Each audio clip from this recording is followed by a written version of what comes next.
Last night we got a full 19-minute state of play entirely dedicated to Horizon Forbidden West. Unfortunately, we didn't get any release date or window, but it is still expected to launch at some point this year. While I have my doubts that it will make it out this year, this new footage left me very excited. Out of the 19-minute 10-second runtime, about 14 minutes of it was actual gameplay. I know, it's so hard to believe. Not overly edited, not narrated, just straight up gameplay, which seems to be such a rare occurrence these days. Of course, all this is subject to change and may not accurately represent the full game, because we've seen that so many times before, but this footage does look damn good. Okay, let's get the obvious out of the way first. The game looks absolutely stunning and is said to be running in real time on a PS5 system, though Forbidden West is also set to launch on the PS4 too. If you only watch the live stream, I really encourage you to watch the VOD uploaded by PlayStation, as seeing it in 1440p or 4K is a wholly different experience. Still, the game is only running at 30 frames per second, which is kind of a dampener on this whole next-gen experience. The stream was pretty much exactly what I hoped for and left me seriously impressed and even more excited for the game. We see Aloy, the returning protagonist of the first game and Ginger Queen, in a new environment on a quest for old technology to help save the world from strange red vines that strangle all living things. She is also looking for Erend, an old ally from the first game who is captured on a mission to acquire a strange piece of old world tech. The gameplay we see isn't a marked departure from the 2017 original, featuring familiar traversal and combat mechanics, but it looks like a decent refinement of what came before. First up, after speaking to a wounded man, Aloy sees an enemy raider riding a machine, something that previously she was the only one able to do. We learn later that this machine is called a claw strider and resembles a velociraptor with powerful hind legs and talons. In my notes when I saw this machine, I literally wrote, "Guy riding machine,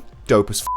After some classic hiding in tall grass, a brief scrap ensues as Aloy is chased by several of these claw striders before climbing out of there. Climbing was a big part of exploration and traversal in Zero Dawn and seems to have been beefed up here to be even closer to Uncharted. After a quick scan with her focus device, Aloy scrambles up some pillars to escape and whips out a grappling hook to clear a gap. I'm telling you, every game needs a grappling hook, and this one is called a pull cast. They always make traversal more fun and dynamic. We don't ever see Aloy swinging on the grapple hook, instead it seems to be more specifically targeted to reel you in towards grapple points. Sony is really repping the grapple gang with Nathan Drake, Ellie, Jin Sakai, technically Spider-Man, and now Aloy, so now we just need Kratos and we've got a solid band. At the top of the pillars, she leaps down into the water below. Swimming was a small part of Zero Dawn and mainly served as just another type of terrain to traverse, but here it goes a little deeper, pun intended. Now Aloy can dive below the surface to swim with a breathing mask, so oxygen isn't a concern. In this subaquatic environment, Aloy faces new obstacles like strong currents and underwater machines like Snapmaws, which we had fought previously in Zero Dawn, but not on their own turf. Once again, this underwater sequence looks absolutely stunning with so many rich colours, wildlife and vegetation. Forget all about the giant robots and death-defying action set pieces. Aloy managing to dry her iconic hair in a matter of seconds after her quick dip is the most unrealistic thing going on in this footage. After her stint of wet work, Aloy returns to land and some familiar long grass to find Erend being held prisoner by raiders with their own pet robo-elephant known as a Tremor Tusk. Stalking these raiders, Aloy finds her way into a camp they captured where one of them says "filthy Usaram," indicating that tribal tensions are still very high even after the events of the first game. Stealth was a part of the first game but was pretty basic, so I am hoping for a little more here. Aloy has no time for that though, as she brutally skewers one of the raiders and violence quickly ensues. Melee combat this time around looks much more refined and less just swinging a big stick. As she faces down a beefy armoured bloke with a big old hammer, Sony remembers it is a Japanese company and channels its inner anime boy. Aloy charges up her spear with a flashy animation imbuing it with electrical damage. When struck, this armoured baddie's armour glows just like the machines in the last game, and chunks of it can be seen breaking off throughout the fight. After making short work of these bandits, Aloy continues her mission with a little more grappling action. Horizon Zero Dawn had to compete with Breath of the Wild back in 2017 as they were both sprawling open-world beautiful RPGs. Forbidden West has borrowed one of Zelda's best features and added a glider to the mix, which serves to add even more versatility to traversal. Climbing stuff in games is usually pretty fun, but getting back down is often a bit of a drag. Gliding down, now that's a whole different kind of drag. Yes, I can make physics puns. With this new device called a shield wing and her grappling hook, Aloy is a couple steps closer to becoming the female Rico Rodriguez. Okay, grappling hooks and gliders may be cool, but on this beautiful blue planet, few things will ever be cooler than riding a giant robot velociraptor. This game gets me, it knows exactly what I want. Riding her new horsey, Aloy blunders into the raider camp to rescue Erend in a truly awful tactical decision, but it results in a spectacular boss fight with the monstrous Tremor Tusk, which is mounted by raiders. This boss boss battle seems similar to those we saw in Zero Dawn, with specific weak points that require specific tools to bring down. In addition to her new bow and arrow, we also see Aloy flinging spears at the Tremortusk, which appear to explode. This particular beastie seems vulnerable to stringy cheese, as Aloy fires off a couple of adhesive grenades from her slingshot. She also uses the familiar tactic of turning a machine's weapon against them, and we get a brief snapshot of the weapon wheel, which does look identical to the originals. The perch the riders were firing from is then destroyed and shaken off by the Tremortusk, seemingly sending it into a kind of frenzy and forcing Aloy to flee. As she runs, she combines her new grapple and glider tools in a move that would make Spider-Man proud, and to return to my original notes once again, grapple to midair to glide, nice!